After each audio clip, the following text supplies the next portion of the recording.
Hi, everyone. I am so excited to be here today. My name is Maikiko James. I'm the Deputy Director at Women in Film, or WIF, and I'm so pleased to be here with Mary Lou Belli, a director of multiple decades of experience, particularly in television across comedy, procedurals, and documentaries. Her credits include Elsbeth, Monk, NCIS New Orleans, Bull, Sweet Magnolias, Sister Sister, Girlfriends, and many others. She is also a fierce advocate as an icon member of the Alliance of Women Directors, an advisory board member of Women in Media and Film Fatales, and a longtime member of Women in Film. Today, we're going to talk to her about the Ms. Pat Show, specifically the episode Give It a Rest, for which she's earned her fourth Emmy nomination, as well as her perspectives on directing today. Welcome, Mary Lou. It's so good to talk Oh, to thank you. you, Makiko. I'm so happy to be here with you and everyone else who's looking at this. Yes, absolutely. So let's jump right into it. This episode, Give It a Rest, the Miss Pat Show, is pretty remarkable. It balances incarceration, systemic racism, generational trauma, and a body that finally gives out under the weight of unspoken pain, all interspersed with these razor sharp one liners that are just incredible and hilarious. And then the episode ends with Ms. Pat silencing the critical voice in her head, the one that runs the family out of a place of fear. So when you first read this script, what was the tone that you knew you had to protect? It's not unlike probably every episode we do. There is always that keep them laughing, keep them laughing, keep them laughing, and then go in for the jugular in terms of trying to have a real moment. And it's actually what attracted me to this show when I first saw the pilot, which I didn't direct, Debbie Allen did, but it was, oh my God, it has so much heart and it has so much depth and it has so much commentary, but it kind of comes at it from, from a different angle so you don't see it coming. So when I read it, I went, "Oh wow, this is a big episode. A lot happens because it's a lot about Pat. Our whole series is about Pat discovering who she is and how she has to change with the times, or how she has to change when life happens to her, and you go, "Oh, I have to change a little." Right. And when you were working with the writers, how did you find that line between, playing the resolution for a laugh and then letting it also land emotionally? You know, we have an unbelievable writing staff, of course, headed by the amazing Jordan E. Cooper, who is one, he's a genius, guys. I've worked with a lot of talented people in my life, a lot, and he is just remarkable. Um, so I don't give that many notes as a director. As an exec producer, I'll tell him if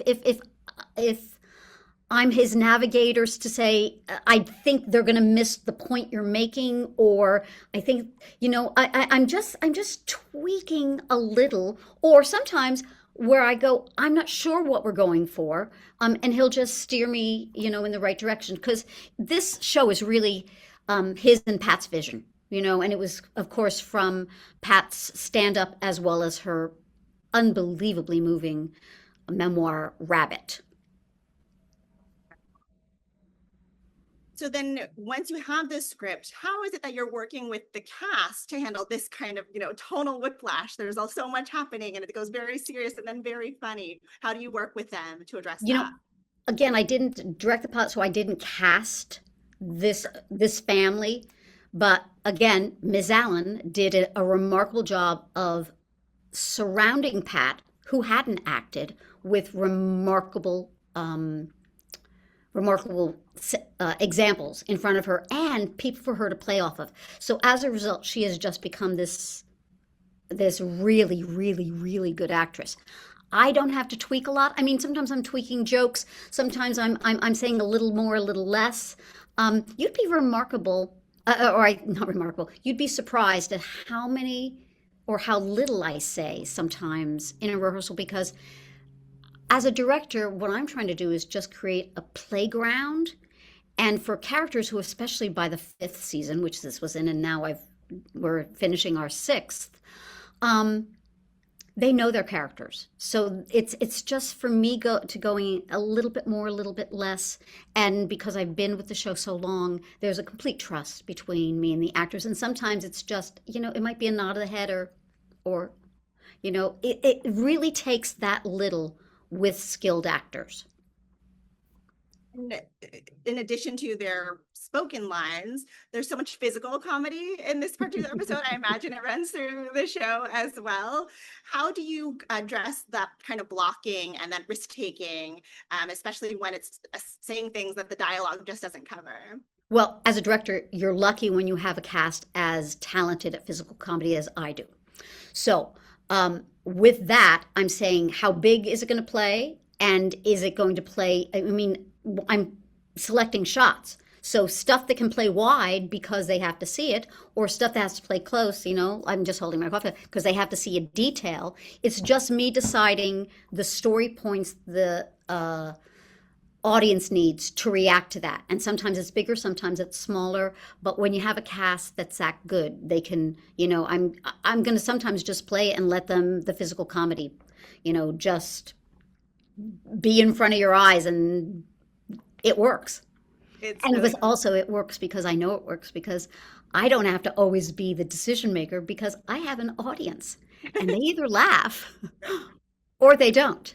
And been an episode where I've been on pins and needles thinking, oh no, are they going to laugh? Or not? And then, the guffaw happens.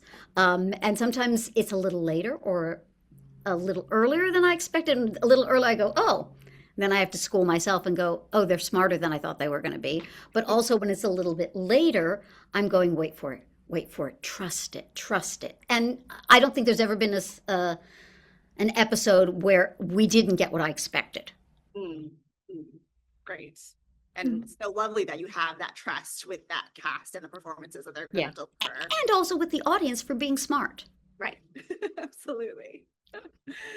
Um, so now you've been nominated multiple times for directing this show.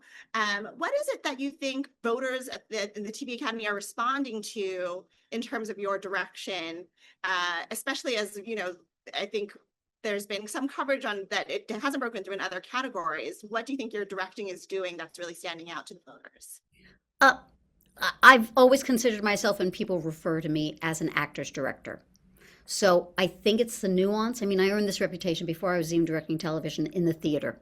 Where a review might say, in the silence, you could hear a pin drop. And I noticed that on something I was filming today. I thought, oh my God, it's so quiet in here. But that happens, because again, I understand the tone and I'm there to let it play out, but I understand the nuance of it. So I'm, if I had a dream of a career I could have had besides directing, which I clearly don't have the talent for, but it's like, what would you want to be? I would love to have been a conductor of a symphony. And it kind of makes sense because it's like the nuance of, it's like, I need the violins to come in. I need a big bang here, from the timpani or whatever. So I understand, the nuance of creating a palette and where that palette has to go. And I say this, I'm clearly not trained to be a conductor, but I do have a musical background. And I do think that helps me in terms of hearing the comedy, understanding where it has to go, understanding pace.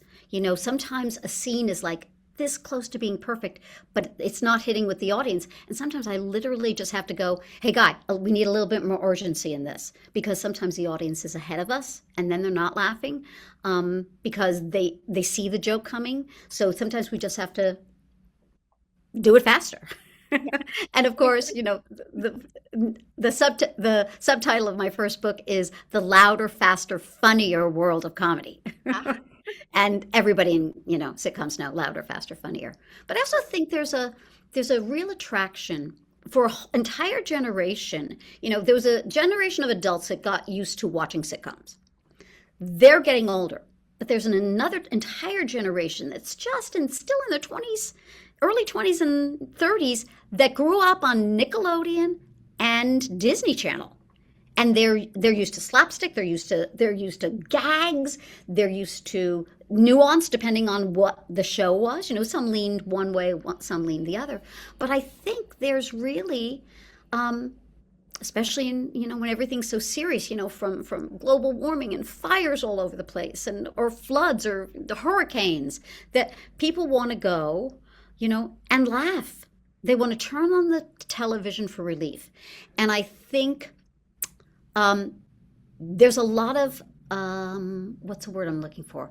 Um, Nuanced, quirky shows out there, but there's also shows that really make you belly laugh. And I think there's a relief when people laugh, and there's a relief, uh, you know, with people laughing at the same time. And we're not in a real theater much anymore, but television with that comedy, and people go, "Oh, it's the laugh tracks." There are no laugh tracks. Anybody who thinks that, there haven't been those for decades and decades. Every laugh you hear on a sitcom track that has one is what was recorded live in the audience. So it's genuine and it's authentic. Yeah, it really does evoke this sense of community and why it's so important to E- appreciate art together. Exactly, exactly.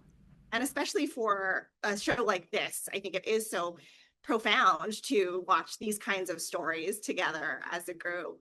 Speaking of which, so you have theater directing experience, and I wonder if, with multicam directing seems like it does have some of those same elements, right? You are directing It's that. exactly the same. It was a very, very easy transition for me when I decided I didn't want to act anymore and be a director.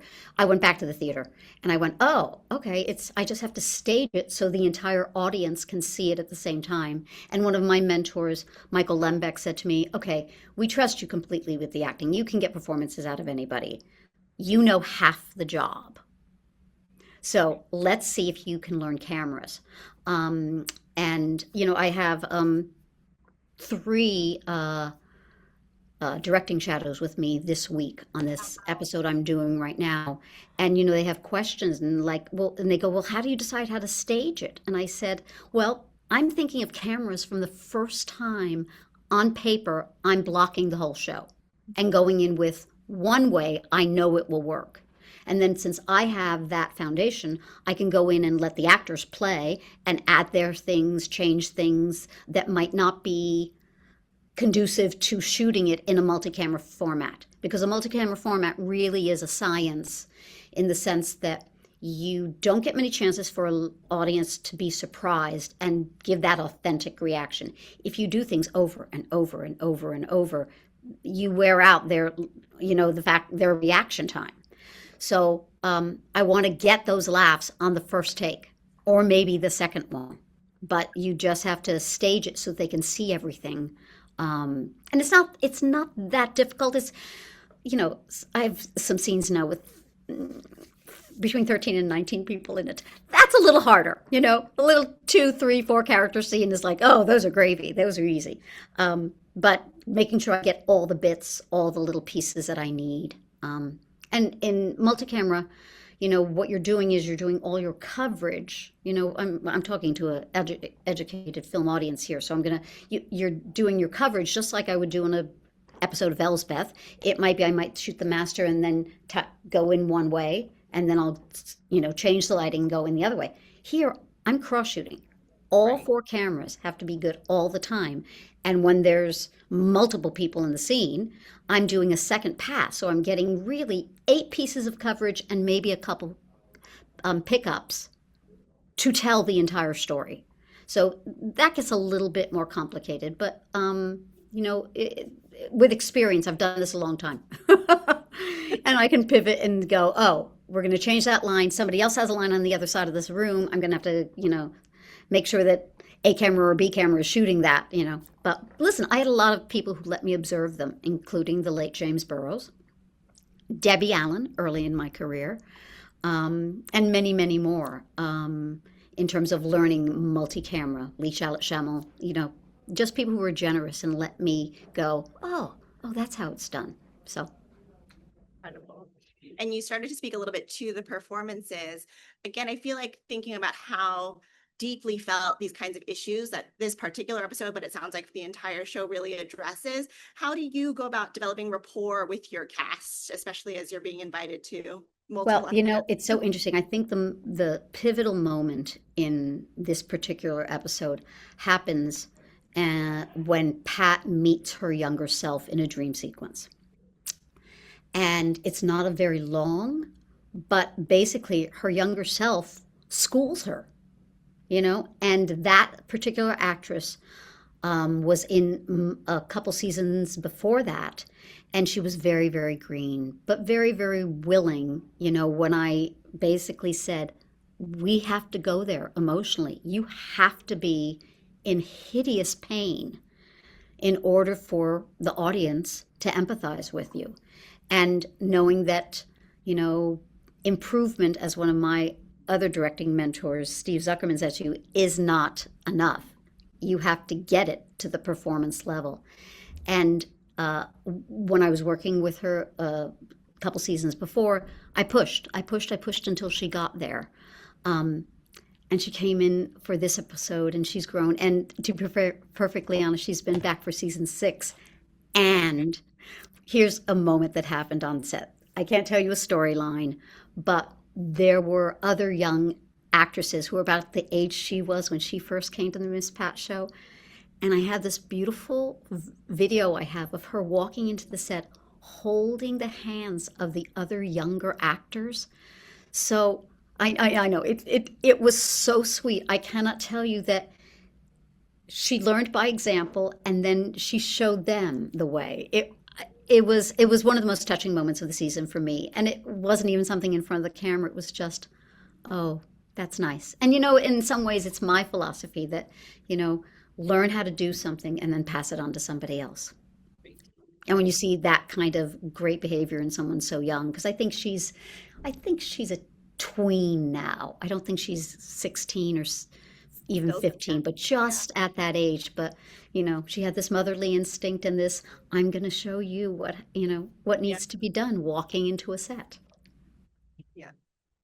Um, Going back to our conversation around multicam, but also kind of generally the state of sitcoms today, there's a real push for obvious reasons to bring back more multicam production, steady jobs, easier locations, lower costs, and keeping crews working, especially domestically here in Los Angeles.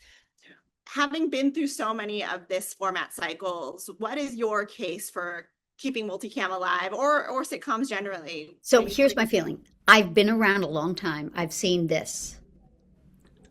Stays on, and then there's a little dip. And so I've seen it come and go. I've seen it be really, really strong. And here's what happens. When there is a super, super, super popular one cam show, like a Friends, the show that everybody then starts imitating for decades after that, that's all it takes. It takes that one to go, oh yeah, because everybody's reminded about how easy it is to sit in front of the TV and, as you said, share community and laugh. So I've seen it come and go.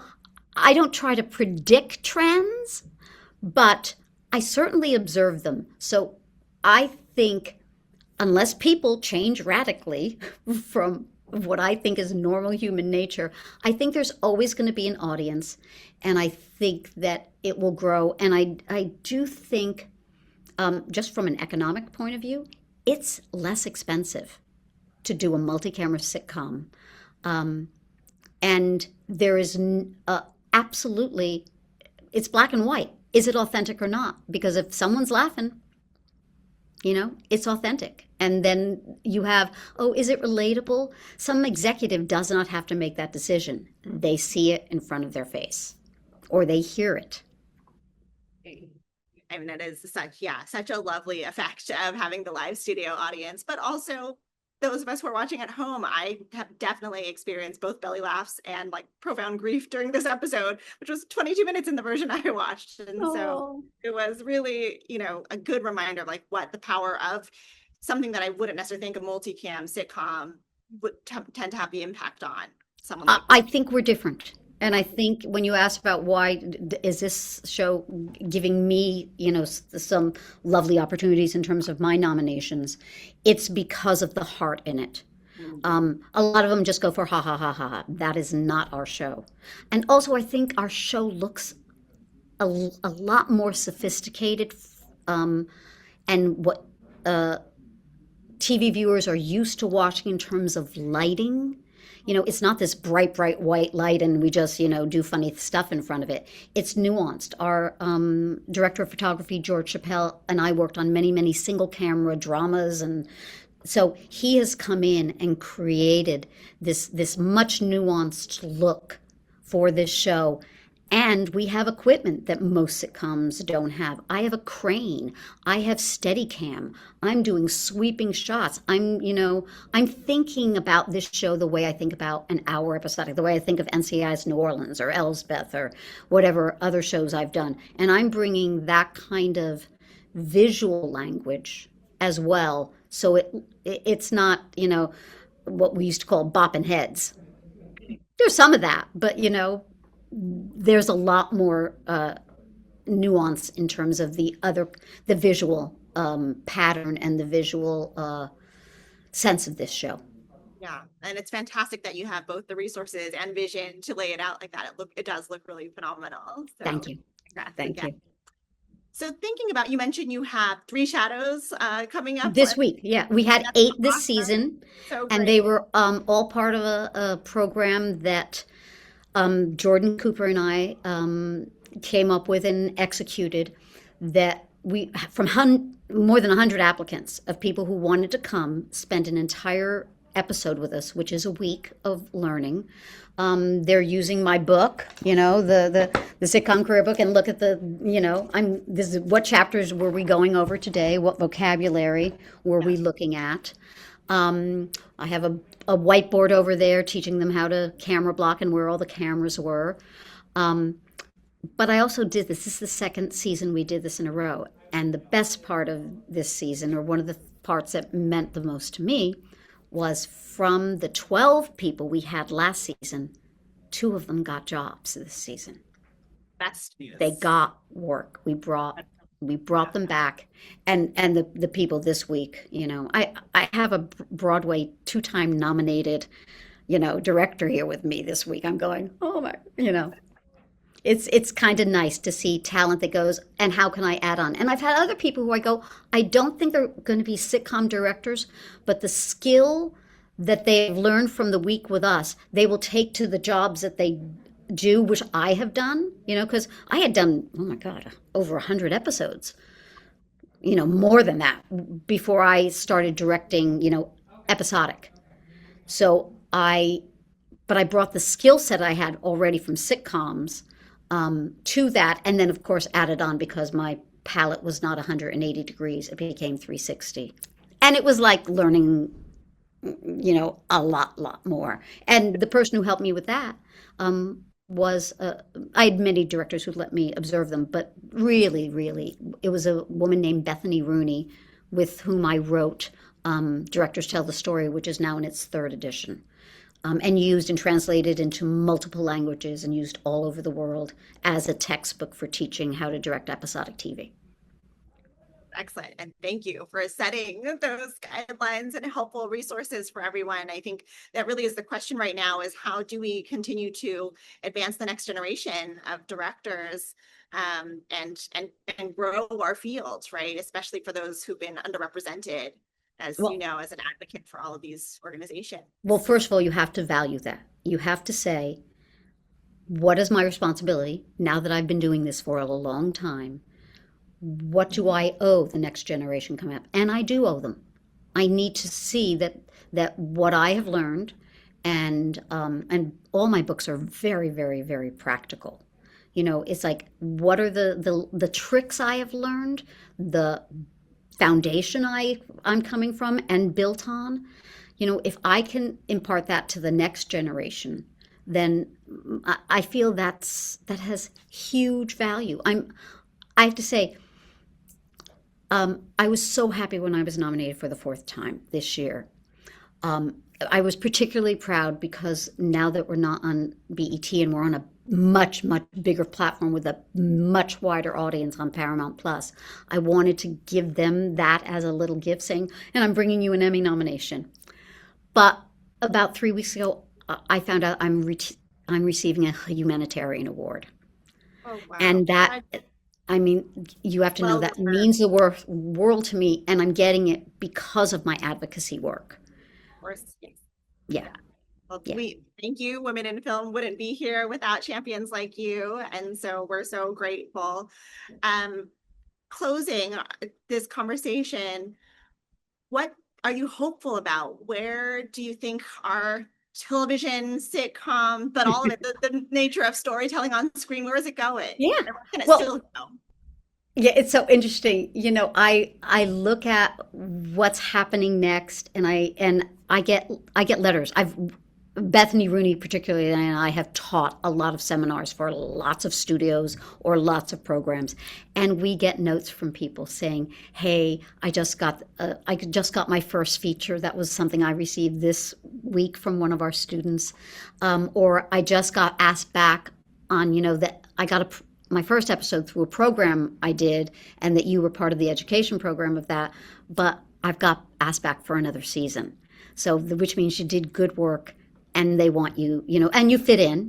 There's always tricky in terms of why you don't get asked back, but it's great and it's very fulfilling when we get notes from people saying that. And I think it's the future of the industry for us to lay the foundation and let the others take it. I also say sometimes, if I was in the position of just coming up, the people who are coming up, especially the ones who have had extensive film school experience or have been on the circuit with shorts they have made, they're remarkable.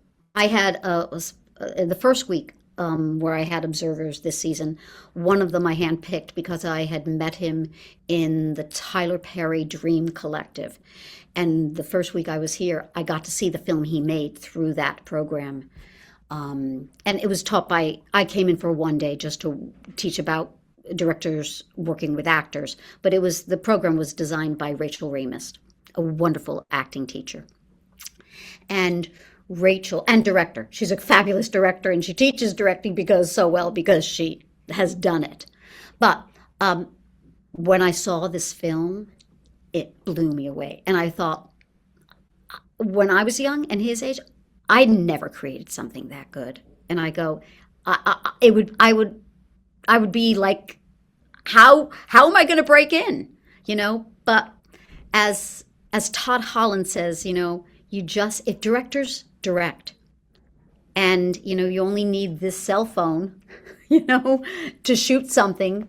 So if you're a director, go out and shoot. I don't care what format you're doing it in. Is it a music video that tells a story? Is it a short film that's only 3 to 5 minutes long? And I always remind people that directing is a unique skill set, and you have to understand story, but you don't have to be the writer of it. Don't think you have to be the auteur, that you're only directing stuff you write. Let someone who writes better than you do write it. Because I have become a better director because of all the writers I've worked with and learned story and structure and nuance and act breaks and and all the structure of why a sitcom or our episodic works. So it's also learning by doing. We will continue to facilitate the doing for everyone as much as possible. Well, thank you so much, Mary Lou. This was such a pleasure to talk to you, and congratulations again. We will all be rooting for you come Emmy night. Thank you. Please let us know how WIF can continue to support you and your shadows and your cast and crew. We're really thrilled for you. Thank you. And I've had a great time chatting with you. Likewise. Okay. Thank you. You're welcome. Bye, everybody.